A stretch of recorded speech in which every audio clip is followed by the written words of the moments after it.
Past indefinite tense. Past indefinite tense की पहचान होती है कि जिस वाक्य के अंत में ता था, ती थी, ते थे, आ, या और ई आदि आते हैं वे पास्ट इंडेफिनिट टेंस कहलाते हैं।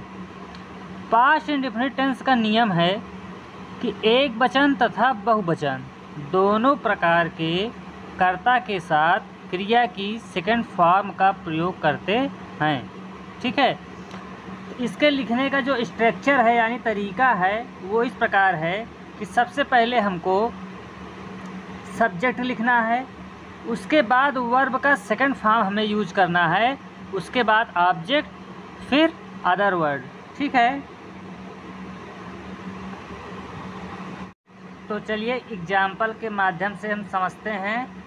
तो हमारा पहला एग्जाम्पल है मैंने पुस्तक खरीदी। तो इसका ट्रांसलेशन होगा आई bought ए बुक। आई बाट ए बुक, यहाँ पर बाट जो है सेकंड फॉर्म यूज हुआ है क्योंकि खरीदना का बाई होता है, अब बाई का सेकंड पर्सन जो होता है वो बाट होता है। ठीक है, सेकंड एग्जाम्पल है उसने गाना गाया। इसका ट्रांसलेशन होगा ही sang ए सॉन्ग। ठीक है, नेक्स्ट है मैंने अपना पाठ याद किया। तो इसका ट्रांसलेशन होगा आई लर्न्ड माई लेसन। नेक्स्ट है तुमने पत्र लिखा। इसका ट्रांसलेशन होगा you wrote a letter. Next है पिताजी कल ताजमहल देखने गए। इसका ट्रांसलेशन होगा father went to see the Taj Mahal. Father went to see the Taj Mahal.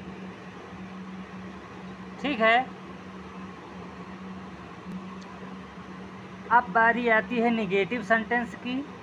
तो नेगेटिव सेंटेंस का रूल होता है कि subject plus did not plus verb का फर्स्ट फॉर्म प्लस ऑब्जेक्ट, उसके बाद other.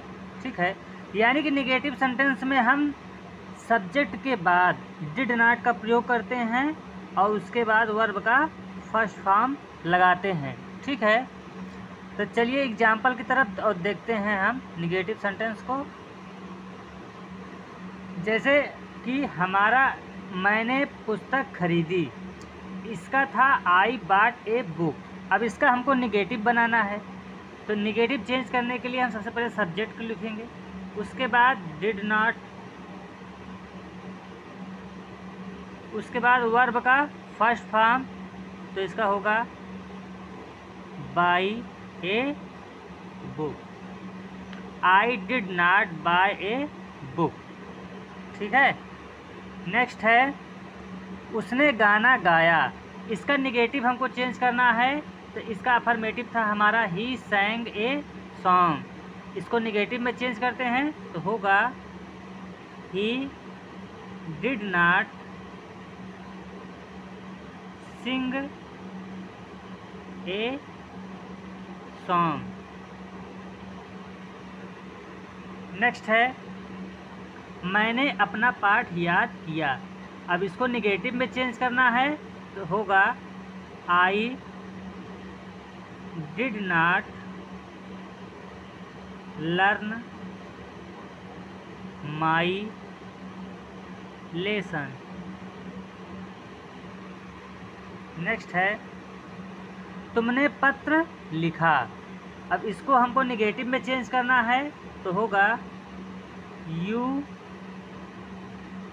Did not write A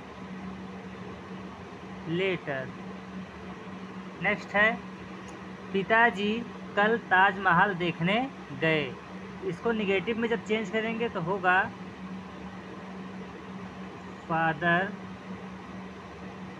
did not go to see the Taj Mahal. ठीक है,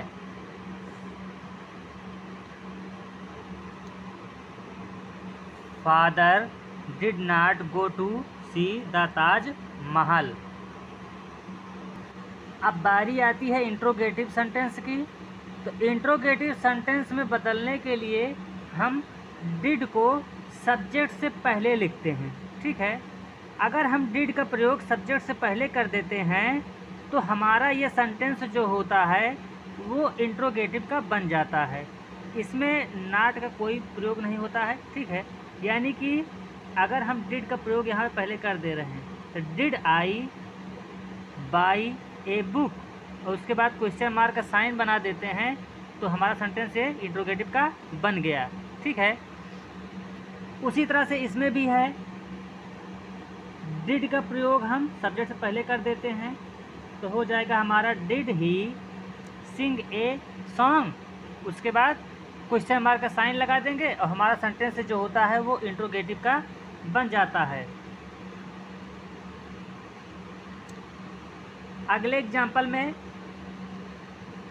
डिड का प्रयोग हम सब्जेक्ट से पहले करते हैं तो did I learn my lesson.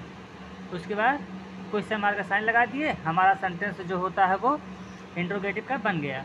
ठीक है, इस एग्जाम्पल में देखिए यहाँ पर भी हम जो है डिड का प्रयोग सब्जेक्ट से पहले कर देते हैं और नॉट को हटा देते हैं, तो यानी did you write a letter. उसके बाद क्वेश्चन मार्क का साइन लगा दिए और हमारा सेंटेंस जो हो गया वो इंट्रोगेटिव का बन गया। ठीक है,